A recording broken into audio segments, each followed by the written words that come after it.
ఈ corporate production houses serials తీసేవి, mega serials దీంట్లో తీస్తున్నప్పుడు కూడా కమిట్మెంట్ అడుగుతున్నారు అని, వాళ్ళకి నచ్చకుండా ఉంటే తీసేస్తారు అనేది నిజంగా అలా ఉందా పరిస్థితి? రెండు చేతులు కలిస్తేనే చప్పుడు వస్తుంది ఎప్పుడైనా. నేను ఇప్పుడు వచ్చే కొత్త ఆర్టిస్టులకు కానీ ఎవరికైనా ఒకటే మాట చెప్తానండి, సెల్ఫ్ అసెస్మెంట్ అనేది first, which is very very important.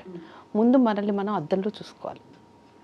మనము దేనికి పనికొస్తాం, ఏ జాబ్కి పనికొస్తాం, ఏ క్యారెక్టర్కి పనికొస్తాం. ఇఫ్ ఇట్ ఈజ్ ఇండస్ట్రీ, నేను రమణారెడ్డి గారి లాగా ఉన్నాను, నాకు ఘటోద్గజుడు క్యారెక్టర్ కావాలంటే వస్తుందా?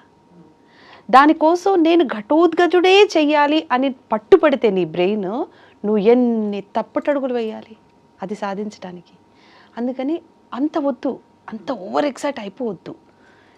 You take time, you look in to mirror every day, you get up in the morning, you look in to mirror, you keep an assessment of your self. నేను దేనికి పనికొస్తాను కరెక్ట్గా, దానికోసం ప్రయత్నించు.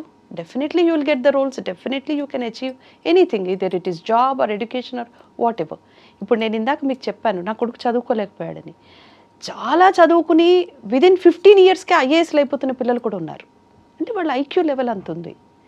సో పక్కింటి పిల్లోడు 15 ఏళ్ళకి ఐఏఎస్ అయిపోయాడని నా కొడుకు అవ్వలేదు అని వీడిని కొడితే అవుతాడా? అవ్వడు కదా. వీడికి ఎంత నాలెడ్జ్ ఉంది, వీడు ఏం చేయగలుగుతాడు, వీడు ఎంత ఎదగలుగుతాడు అని చూసుకుని పేరెంట్స్ కూడా ఆ విధంగా ఎంకరేజ్ చేసామనుకోండి, ఇలాంటి తప్పులన్నీ జరగవని నా ఉద్దేశం. బికాజ్ నిజంగానే ఇటువంటివన్నీ ఉంటే మేము ఇంతకాలం ఇండస్ట్రీలో ఉండలేం కదా. Even we cannot exist.